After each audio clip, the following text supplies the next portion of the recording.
This was not always called home turf, it was called something else, but legal had a problem with it, so I had the old name in the slide, and I didn't want to. Oh yeah, so I got it out of there at the last minute, Eric. Okay, I'm really sorry that we're late starting this. We had a little bit of a mix-up on where the room was, and some of us went to the other side of the hotel. But now we're back, we're all one big happy family. So let's talk about the next big thing for DCUO. Last night in the keynote, you heard Smed actually, you guys ready? Oh, you're talking about so I can see. Right. A lot of open seats over here, Mr. Benjamin.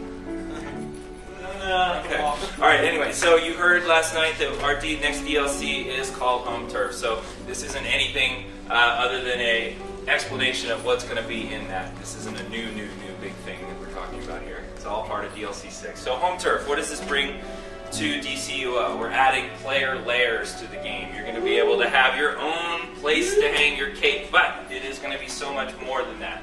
They're actually going to be, with DLCs we try to add something to what we call the player package, right? Usually a superpower or a weapon or something like that, right?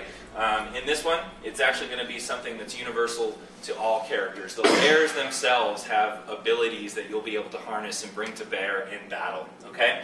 We also have a new type of PvP content in the layers, which are lair duels. We'll talk about that and what those are, and also the home turf content itself, which is going to be taking place out in the open world, and some new instances as well. So let's get right into that. First of all, I want to introduce who's up on the panel here. My name is Jens Anderson. I'm the creative director on the project. This is Mark Hallish. He's the lead systems designer. And this is Lars Smith.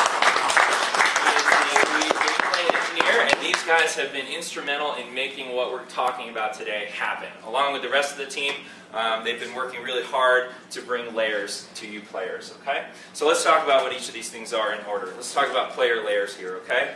What are these things? Well, first of all, you're going to be able to choose a floor plan. Floor plan is basically the layout of the layer and the theme that goes along with it, okay? So the theme specifically, at launch we're going to be offering you 3 different kinds of themes for your layer. The first one is going to be what we call the industrial, which is going to be for people that are not only free to play, they're going to be getting, people that don't purchase the DLC or legendary are going to be getting what's called a hideout.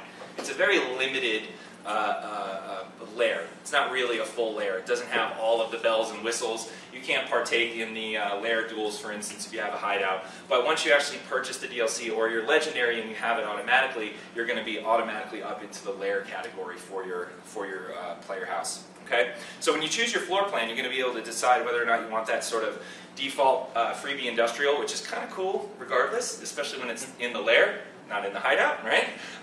We also have a modern architecture set, which is very inspired by some of the feelings that you get out of the art in Metropolis, and we have a Gothic set, which is inspired by the art and the feeling that you would get out of Gotham City.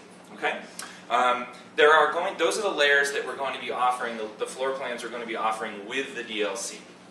At launch and shortly after, we're going to be offering premium layers as well on the marketplace. Those are going to be things like a sewer, a cave, a penthouse, a bunker, a lab, all these kind of different looks of layers that you're going to be able to choose from and switch out. And we'll be showing you some screenshots of those a little later. When you choose your floor plan, you're going to also choose a corresponding entrance for your lair in the city. You're actually going to have to choose a place in Metropolis or Gotham City that corresponds to the lair theme. For example, if you have a penthouse, you're going to be choosing an entrance, a window, or a door, or something like that on one of those balconies in the skyscrapers up on the rooftops of the cities. If you choose sewer, you're going to be finding a manhole or some grate that you're going to have to shimmy in to get down to your lair and plot your next villainous or heroic adventure. So once you choose that location, it is a physical spot that you need to go to in the world to get in and out of your lair. Multiple people can have that spot. You're not necessarily camping on the spot all by yourself, okay? But rest assured, there are how many spots? Oh, hundreds and hundreds. Hundreds and hundreds and hundreds of spots for you to choose from, okay? So when you actually go and choose the sewer, for example, you can decide to look at the entrances that are available for Metropolis, and you will see all of the entrances that are available in Little Bohemia, all the way through the main island from the east to the west, okay? Same thing is true if you switch over to Metropolis. Sorry, Gotham City. Yeah. As you choose the different layer themes, the entry points will change as well. Some you can choose. You can have it choose it randomly for you if you want, or you can pay some marks to actually choose where you want your layer entrance to be. Don't be alarmed. We will have a warp to layer feature in the map, just like we have warp to HQ or warp to rally. It will have a cooldown, but you can also, just like you would if you can't warp to HQ, you need to go to a safe house, take the teleporter, or you might actually need to go to your lair. Okay? You guys have anything to add on the floor plan theme part of this? No? You pretty much said everything we said. I know, I have a habit of doing that. Okay. Alright, so let's talk about that second bullet, the decorating your lair. Okay? There are going to be hundreds of prop styles that you can find in the game. I want to be clear about this right now. We are not selling at launch the prop styles on the marketplace. All the prop styles that will be available for housing at launch will be in the game. You can earn them through play. Okay? But they are going to be tradable. Okay? All of these are going to be tradable. So just like collections where you can go around and find that stuff and then trade it on the auction house or swap it for another player for whatever kind of currency you really want, or whatever item they may have you want to trade, you can totally do that. All right? So if you've already found the giant stuffed woolly mammoth, from the museum prop style set, and you're looking for the hanging pterodactyl, you can make that trade with somebody if you want to. All right? What's that? We have one of those? We absolutely have both of those. We have a saber tooth as well. That's pretty cool. There's All right. a lot of crazy stuff in More than couches. Right. Yeah, a lot more than just couches and beds in this one. So what else about decorating your lair do I want to tell you? Well, let's talk about how you decorate your lair, okay? We have sort of a hybrid mode here. We have what we call attach points or hard points, okay? And they're volumes that you can see on the walls and the ceilings and the floor, and you can click on one and it will bring up a menu of all of the items that you can possibly put there. You can select one, rotate it, shift it around within the volume of the marker, and then it's placed, okay? Once you've shown and collected enough items to fill out enough markers in your house, we will unlock free placement mode for you. Okay? So then you can actually augment those with things that you just want to place around wherever. Okay? There's going to be some gameplay associated with filling up of the nodes. Do you want to talk about that at all and what opportunities we have there? Sure. So we're going to have feats associated with, they may be like, place all the members of the, We have like the mansion style props. Fill that out in your house. Right. Put the full dinette out there. So there'll be, there'll basically be feats attached for decorating your lair a certain way, and obviously there'll be feats associated with gathering style. So it'll be another avenue of power advancement. Even if you're not interested in even really the decoration, just the fact that there's going to be there feats associated with it. There's a little something for everybody. And we'll talk about why we wanted to go with the hard point system, the attach point system, and the free placement in a little bit when we talk about layer duels, okay? Because the real important thing here to understand is this is your space, but it's also going to be a play space for other people as well, okay? So we want to encourage good decoration, good feng shui. Good feng shui in the lair. Exactly. Just so it blows up nice. What's that? Just so it blows up nice. Yeah, exactly. All right. The other thing in the lairs that we have are amenities, okay? So the things that you would find in the Hall of Doom or a safe house or the watchtower, right? Mail, R&D stations, teleporter. Oh, no, not teleporter. Not sorry. teleporter. Not teleporter at this time. Got ahead of myself. But basic amenities that you may find actually inside of the Hall of Doom or the safe house or HQ or a safe house, you'll be able to set up in these amenity slots in your lair.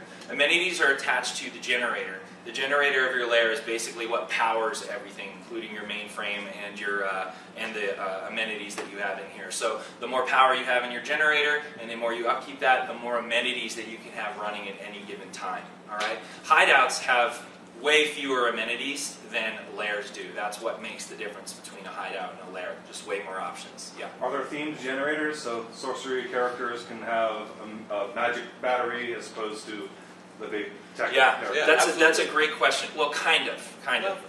We have amenities per theme. So the cave has its own amenity set. It'll have like the cool looking like back computer. The sewer has its own amenity set that goes with it, along with the Eastern style and everything like that. Each of those has its own amenities. So the mainframe or the generator for the Eastern set, for example, it's almost this little pagoda-ish looking like nuclear reactor, you know, that you can kind of put in the generator slot. Whereas the one with the cave has a much kind of more Batman, Batcave kind of feel to it. The sewer generator, that's pretty awesome. It's basically just like a bunch of batteries wired together with a steel. It's actually pretty awesome. It is kind of neat. It literally looks like car batteries that have just been hooked up to it, sort of thing for the sewer. So we do have themes like that, but I will tell you there isn't anything that's specifically like mystical font of energy coming up out of it. It is a physical thing, and you know. Despite the fact that there are magic characters in the world, let's take Zatanna for example, she does use computers, right? She does actually use things that are technology and help her do what she needs to do. Of course she would rely on scrying and things like that as well, but we went with a more like physical kind of mainframe kind of feel there. So would there be like a light battery, like a lantern? No, there's no light theme at this time, but good idea. That'd be cool. Put that one in. Wouldn't it be cool? Yeah. We'll get there. All right. The other thing I want to set the expectation on right now, so that we're all upfront about this, is the lair floor plans themselves. Okay.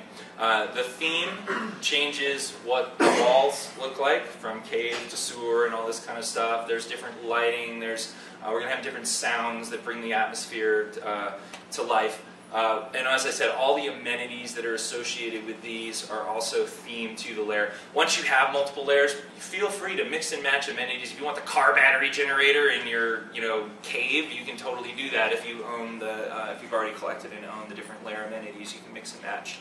But the actual floor plans themselves at launch are the same. Okay. We did this for a couple of reasons. One was lair duels, and the other is actually the decoration system with the hard points and everything like that. So all of these layouts are actually the same framework for right now at launch. We do plan on moving into other lair floor plans later with different layouts, but right now for balance purposes, we wanted to keep them all the same so that we understood the constraints when we got some feedback from the players on what the play space was like, and then what they would like to see more. Rather than try and guess of the shapes and sizes of the layers, we wanted to kind of stick with one. So that's just something I wanted to be upfront about. So can we answer any questions about the layers themselves for you? We have more slides on other things in a minute. Sometimes, Scott, I'm sorry if you mentioned earlier, did you just say that we can have more than one layer? Yeah! Yes. All right, so this is some awesome stuff. Lars, why don't you talk about how we've set up the layers, multiple layers and all that stuff? Well, pretty much as you were saying. So right now, you're going through the process when you go through to choose your floor plan, to choose your theme, to choose your entrance. That's tied into, can I say deed?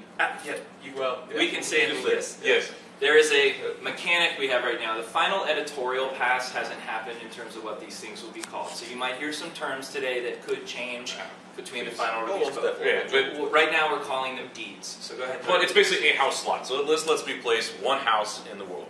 And you'll be able to get another one of those. And now you can place a second house in the world. So you can have one in Metropolis and one in Gotham. Batcave north, south, east, and west. You can do whatever you want. Right?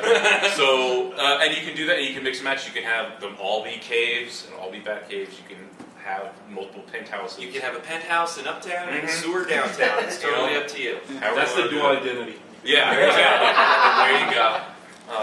So we fully support all of them. And multiple cities. You can spread them across multiple cities. You can spread them. You can have them clustered in one area if you want to. You can stack them at the same spot if you really wanted to have the same sewer at the same spot. But I don't know why you would do two.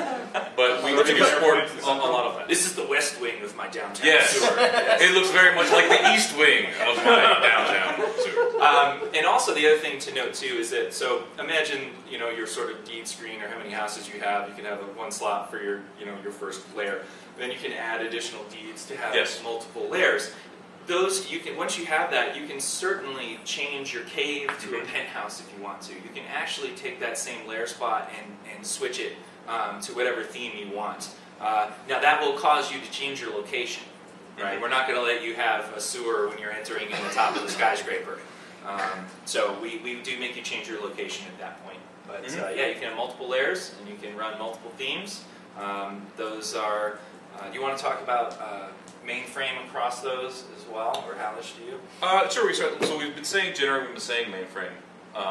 Those are going to be basically where you're getting the player package abilities from. So very much like you're buying the powers and skills, you'll interact with the mainframe. You'll see a list of the player abilities off of that. Then you can then choose what you want. We can get into what those are later. Currently, those are actually all just shared across different house spaces. So having multiple houses is great for having multiple personas and filling out your style and filling out your different locations, so easy access to your things in multiple cities. But it gets kind of confusing when you have the same ability package in multiple houses. So for the mainframe, that's going to be shared across your different houses. You'll pick that up, and that'll just be tied to you. So now any house I get in from now on, I can go to that mainframe. I see the exact same layout as I would. So you can manage all the mainframe stuff from any layer, and it's tied to your character no matter where you are. Right. Generators, however. We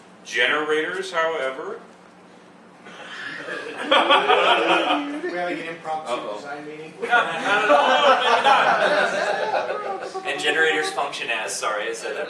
Right, so generators function as the power feeding into the mainframe. So you have to, higher up on the mainframe requires more power running in your generator, requires more power across the board. So you get a kind of a feedback system where I want to be running at my top tier abilities, my top tier stuff. I've got to have the power to run. I've got to pay the bills, right? So I've got to feed into that, the generator side of the system, get the power up and running, feed into my mainframe, and sort of the cycle through there. And are those across, or are they individually for the layer, is what I was trying to ask you. Hallish. Well, at this point, there'll be a cross. Yes. Yeah. Cool. Okay, That's Okay, I want to make sure, because I was going to say across. I'm not trying to trick you. I'm trying to get you to share the information. Yeah, those are also across. So yeah. There will be a quiz for Lars. Yeah, apparently. You didn't send me notes. All right. You didn't talk colors. So the generator is the upkeep, Right. Yes. your rent per se, or Right. whatever you're doing. Yes, Does yes. the power company take marks of triumph for this payment?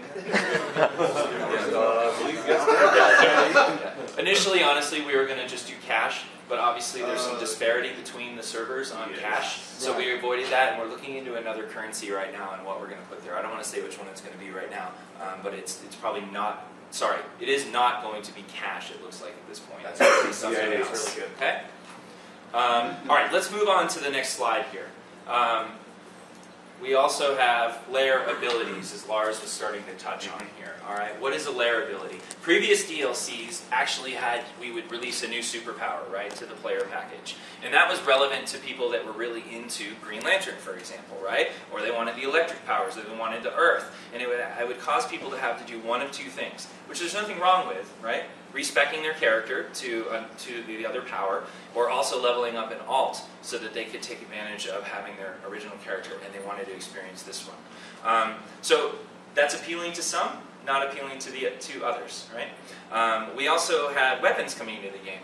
The shield came in. Same thing happens. While you don't have to necessarily respec for that, right, because you can have multiple weapons, some people may or may not want to be dealing with a melee-centric power. They might want something that's ranged only. The great thing about the layers and the mainframe abilities is that they apply to actually everyone across the game. It doesn't matter, they're movement mode, weapon, and power agnostic. They're faction agnostic. They don't really care about what your character composition is right now. They just want to add to it, right? They don't want to make you change or split your focus. It just adds to it. So we're really excited about this addition to the player packages with the mainframe here. So basically what you're going to do is you're going to upgrade your mainframe, okay? There's 4 tracks that you can go on. 2 of them have to do with allies. Let's talk about that in a minute. Anyone have an idea what that might be about? World War II. World War II? What? No. Superman actually damages something when he punches it? Anyone? What?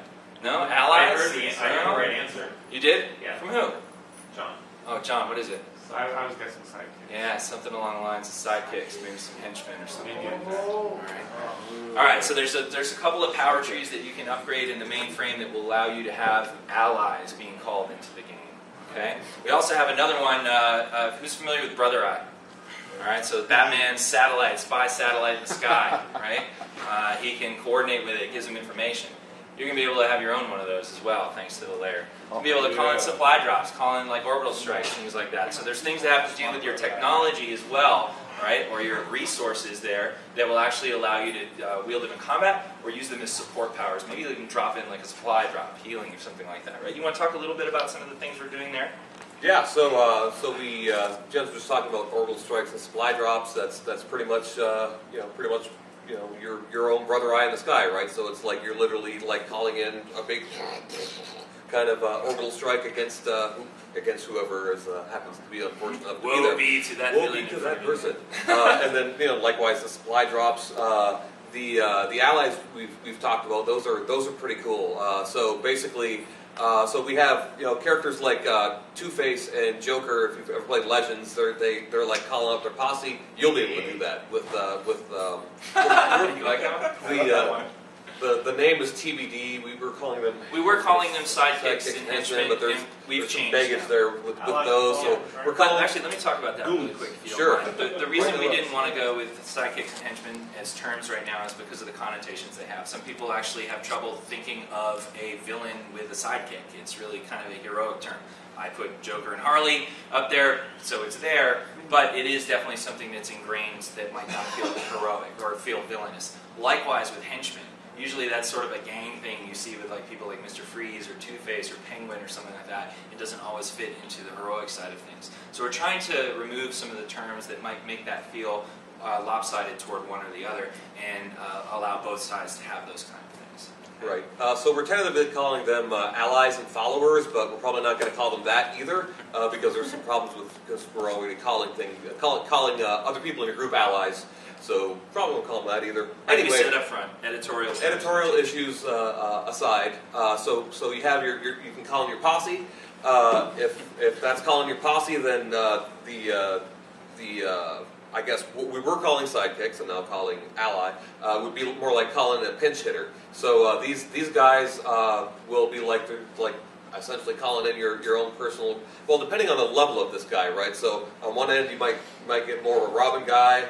And then if you're maxed up on the tree, it's more like a Nightwing. So basically, this guy will. They progress. Yeah, they have progression. They'll have different weapons that they can potentially use based on what you're using, and you'll also at the higher levels be able to have them be a role. So you can literally be like, I need a controller, and bang, here it comes, or healer, tank, whatever.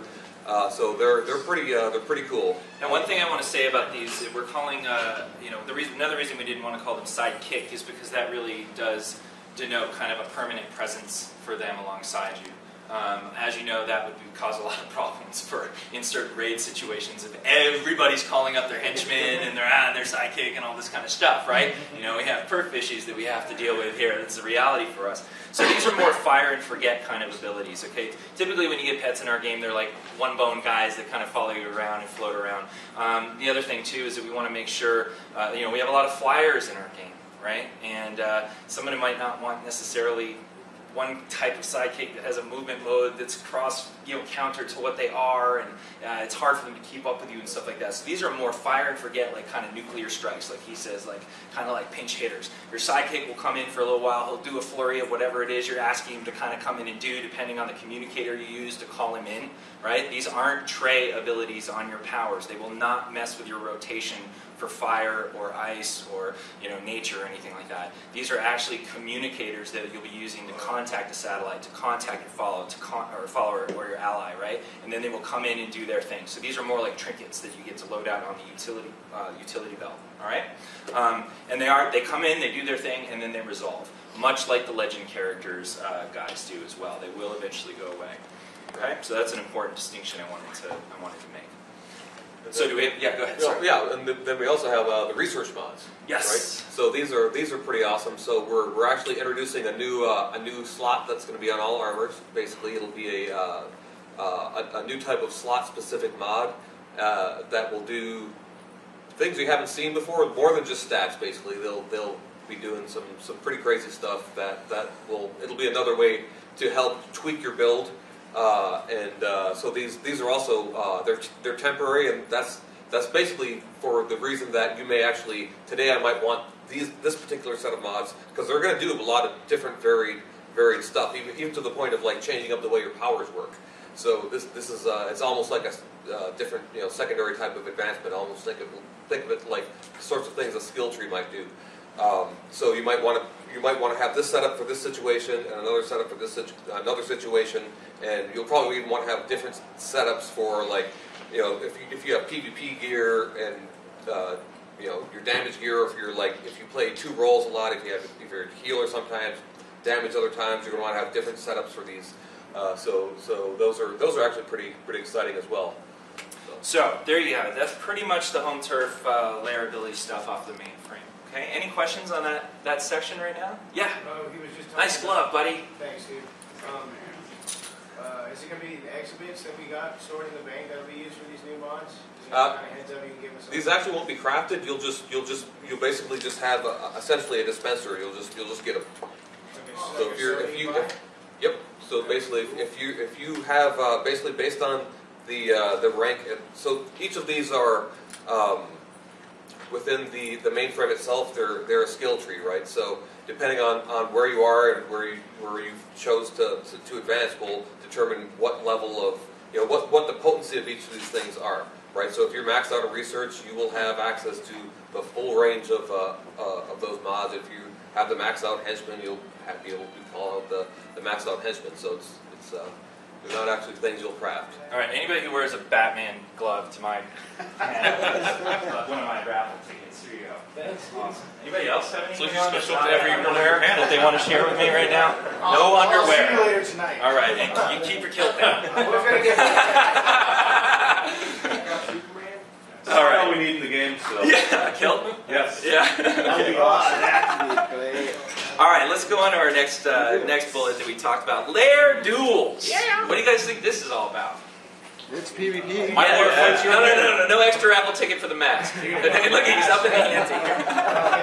Will you people if your leagues get together, we're all waiting for someone to get on, or maybe we have 7 and we're waiting on an APA, are we gonna be able to open up these lairs? I know we missed a lot, but are your league members gonna be able to come in? Your friends gonna be able to come in? Yeah, let me talk about visiting lairs and all that in a few minutes. I'll get to that. Remind me of that if I forget it right now. Yes, you will be able to go to your friends' lairs and things like that. But lair duels themselves, they are basically going to be 1v1 battles in your lair, okay, or another person's lair.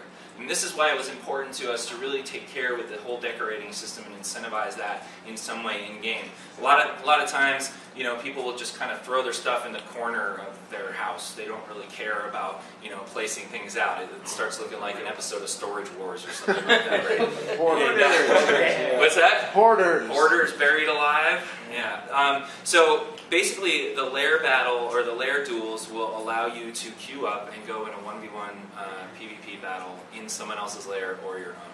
All right. So when you queue up for this, the system will match you up with a random player, and it will choose which of your lairs you're going to be going into. So in some instances, you're going to be an attacker, and in some, you're going to be a defender. You're going to be on your home turf, right? Okay, there we go. All comes full circle. The coolest thing about this is, when you're dueling people in the watchtower and you're kind of waiting for, your group to get together or whatever, and you do a duel, you have your fight, it's fun, and then it ends. Okay? This is going to feel a little more like an extended fight. Any fighting game fans in here at all? Dead or Alive, hardcore, or anything like that? They do these things that are really cool. Their fighting game will start like at the top of this temple, this pagoda-like temple. And you knock someone out of the ring, and there's a transition down to the next plateau, right? And then you might knock someone through a stained glass window, and then there's a transition down into the lair over here. We're not quite that dynamic, right, in terms of, those sorts of variable transitions, but we've captured that feeling with the transitions and the rounds that we have in this fight. This is going to be a best of type of duel, all right? You're going to have to win a number of rounds that transition through the lair. Using our new matinee tool, we actually can take control of the players in between those 2 rounds and do cinematic transitions. So if you won that first round, you're going to watch yourself send some dude flying down the hall, sliding, in a pile of dust, and then he's going to pick himself up off the ground, and you're going to be ready to start the next round. That's going to continue until one of you accumulates the necessary victories and actually wins the battle. So that's the new tool that was introduced in DLC 5 with the cinematics for the players? Yeah, actually it wasn't, we used it heavily in DLC 5 for those intros, but it was actually, came online before that. We were making updates to certain challenge modes, like you'll notice Parasite, Poison Ivy. Robin had a new entrance where he was like leaping through the trees and then plopping down, and the player was right there. Parasite, the player runs in next to Parasite now. It's a big, just as a side note, that's a big part of our agenda now, is to harness that tool to make all of you a star in the game alongside the iconic characters. We had a lot of limitations before in terms of what our cameras allowed us to do, as you probably all know from seeing the original ones at launch. So we're slowly but surely going back and seeding those into the game to make a much more cinematic experience where you guys get to be the hero and the villain, the star of your own adventure here. Okay? So extended battles, several rounds, really dramatic transitions, your lair, their lair, all your decorations are getting trashed. It's super fun to smash someone's fish tank to bits, right? Watch them cry about it. It explodes. But I want to tell you something, so you don't freak out too much.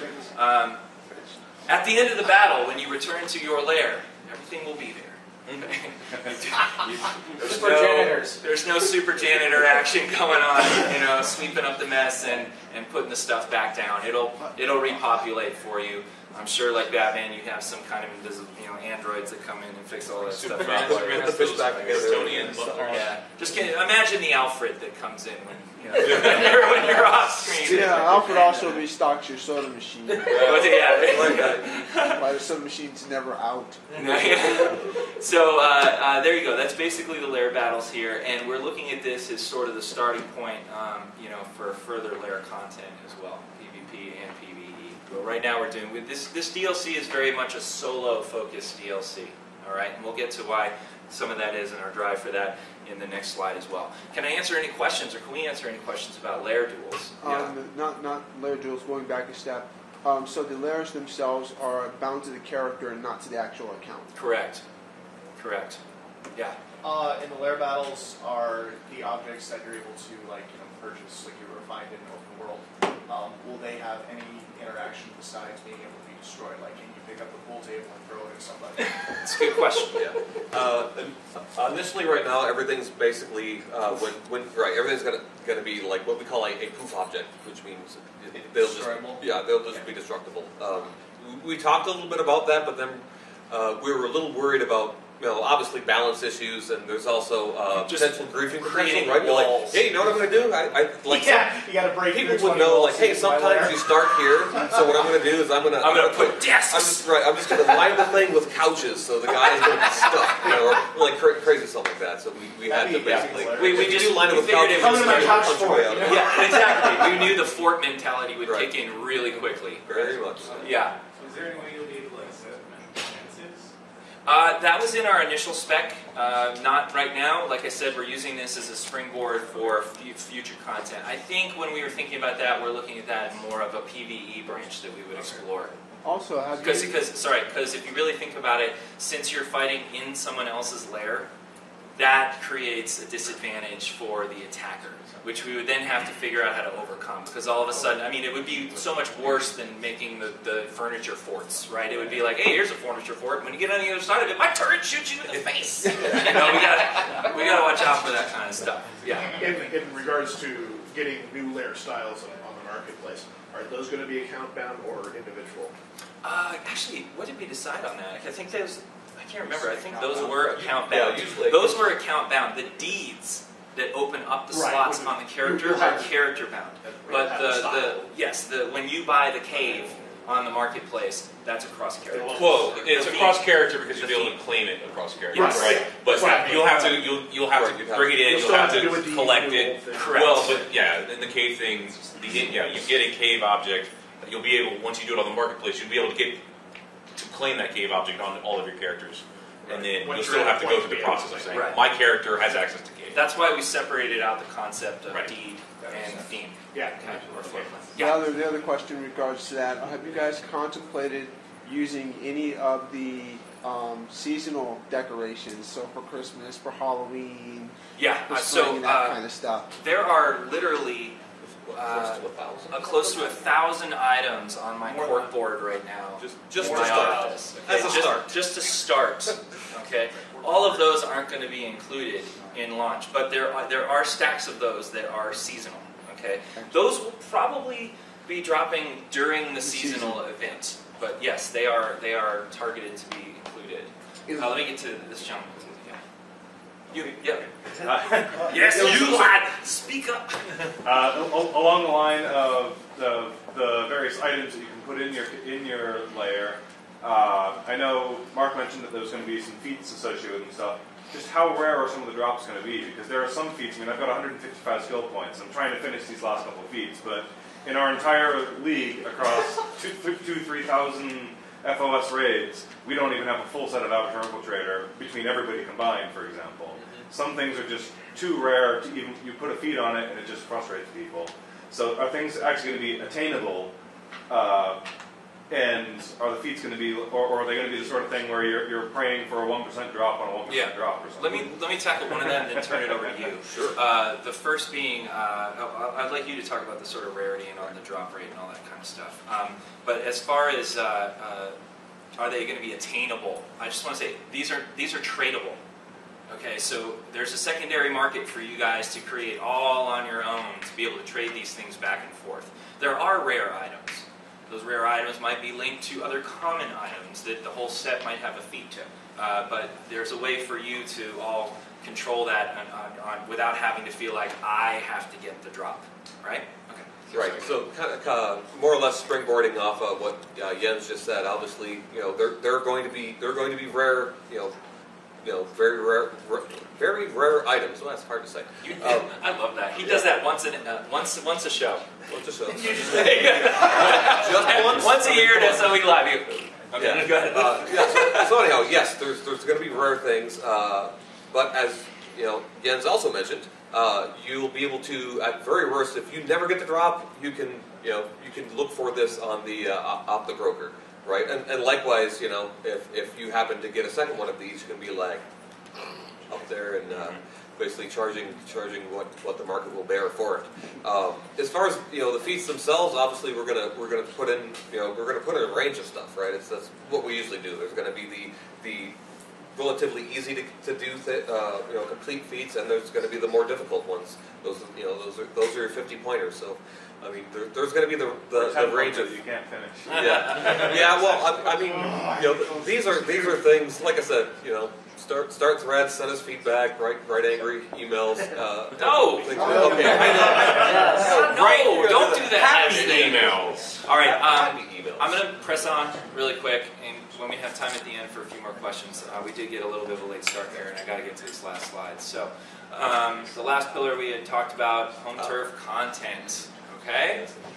Alright, so what is it? What's it going to be? Iconic locations. How many of you have been to Strikers Island? How many of you feel like Strikers Island doesn't feel like Strikers Island with a bunch of Toyman content on it? Me neither.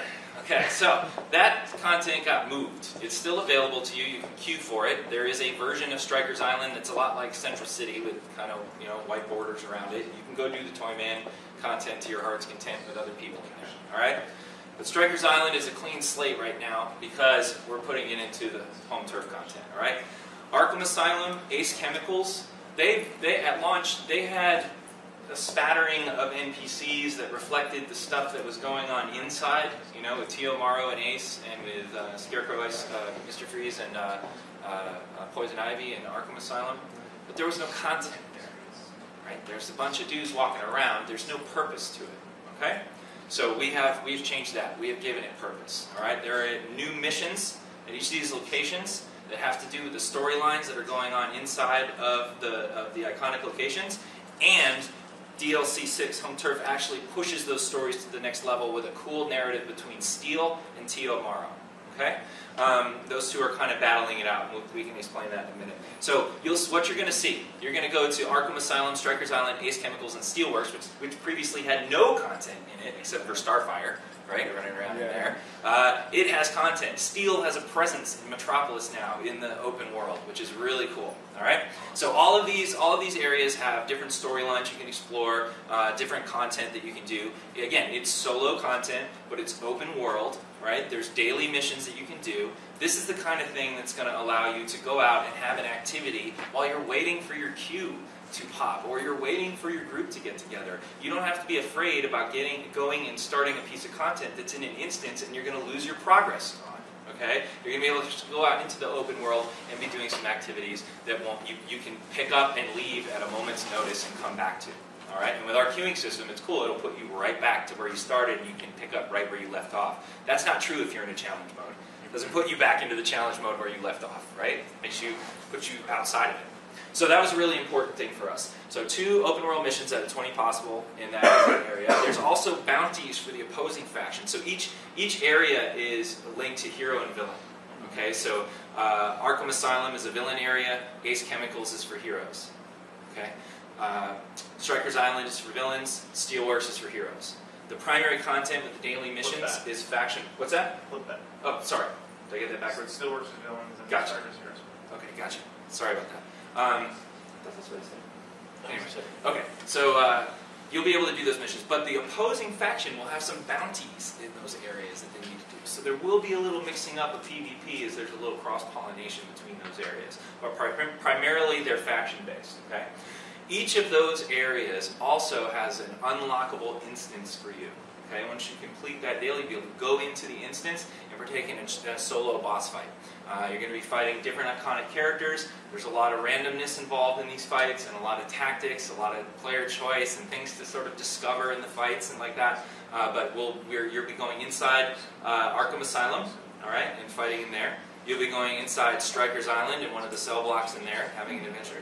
Ace Chemicals you'll be going into as well, and we also built the interior of the Steelworks. So there's actually a room in the Steelworks, and you'll be going in there for the first time and fighting John Henry Irons as Steel alongside Tio Morrow. Nice. So that's it. That's home turf in a nutshell.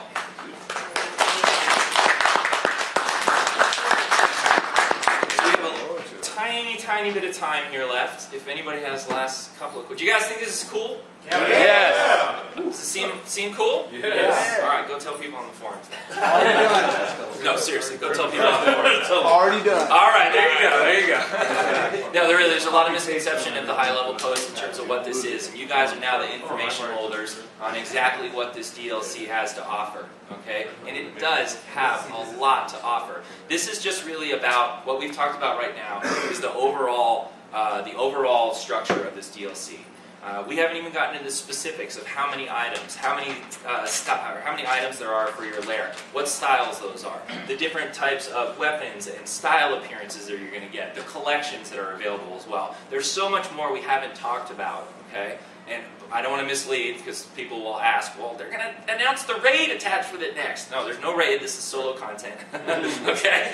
It's important to note this is Tier 4 solo content. Yes. Too, so it'll be the first time we've seen that.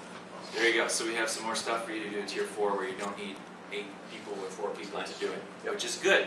You know, we need that. Okay, yes, Chris. Just to say, so it sounds like the focus of like the last DLC and this one is to, moving, setting the mechanics in place for more like high-end, like setting the groundwork for like more PvE content based off of. You got it, buddy. You're kind of reinventing the wheel here in a good way. Yeah. The new content's great, which is awesome, but there are a couple things that players have been asking for like at least over a year. Things like saved respecs, saved costumes. Interesting. Something on the broker. You'll love the keynote tonight. Okay, that's what I'm wondering about. Well, I know that's one of the things people come down on you a lot for. It's like, it's been a year since DLC 9, and how come we not... 9? What? 9? No. He's for the future. He's for the future. I'm sorry. It's all right. But the whole thing about like waiting for a balanced group for, a queue or something like that, these are things that people have been asking for about a year, and there's been almost no communication from... Are we looking at doing this, or are we not looking at doing this? Yeah, I'll be honest with you. It's hard for us sometimes to engage in that, right? It's tough, And look, we love what we do, right? We understand we are a customer service based product as entertainment. We have customers. You guys are expecting entertainment for the money that you spend on this game. You're also very passionate, vocal people that can't agree on a single thing. That's true. Okay, so it's really hard to sort through that data sometimes, and while we do get motion on things, it takes us time. When you guys post something on the forum, it's not going to be an instant turnaround. You know, we have to put those things into priority with the things that we already have going that we need to finish out. This comes behind that, and then it seems like it's been so long and we're ignoring you guys. We aren't ignoring you guys, but we can't also step in front of, you know, what you already have. What we planned for the can't updates and control. everything. No, actually, what we can't control, what we can't foresee, right? So we're taking, you know, I don't. Lauren, our executive producer back here, has been very. Sorry, our studio head. No. Our studio head, our executive producer, is sitting right here, actually, Larry Liberty. You know, has been very kind to allow me to expose a little more of the year to come in tonight's keynote, and I think it will show that we are listening, and you'll understand, right, why home turf is being made right now, because it is, and DLC 5 too. You know, with operations, other 8-man content, other types of 4-man content other than the raid. It's important, not that we want to replace raids with operations, but it's important that we have options as a team to deliver you new stories, new content, when and how we can, right? There are bottlenecks that occur. If we try to do a huge Fortress of Solitude raid every update or DLC or something like that, you get a really small DLC. So we have to augment that stuff out with things that are, you know, fun for you to do, good activities, but use the shared space more. Don't just like shove people off into instances all the time. So this is all foundational work, but it does take time for us to turn that ship when you guys make comments. No, I mean, I didn't want you to think I was beating you up with that question. No, I don't. You know, I don't feel that. people have, you know, the last 2 DLCs, people have, one of the concerns has been that they've been pretty light on content, but you can see that so much is being done on the back end to make changes to the engine, to make changes with the way it behaves, and what you're able to do that makes it easier to add future content. Sure. This guy sitting right over here wants nothing more than you to have the happiest, most blissful queuing group making system you can possibly trust me. But Well, you know, no, there's it's a lot of going to allow challenges. you, like you said, you're developing the tools, like you mentioned, the camera, the ability to take control of the player character, which was something you weren't able to do before. You know, and it will allow things to be added easier instead of trying to rewrite new coding for every single Absolutely. I mean, single entrance. there is even things you may not suspect or know have actually been done in such a way as to give us more flexibility and to let us branch out and do more things. Like utility belts, for example, was actually the first thing we did with a much larger system under the hood with just our items and the things we're able to do with items now.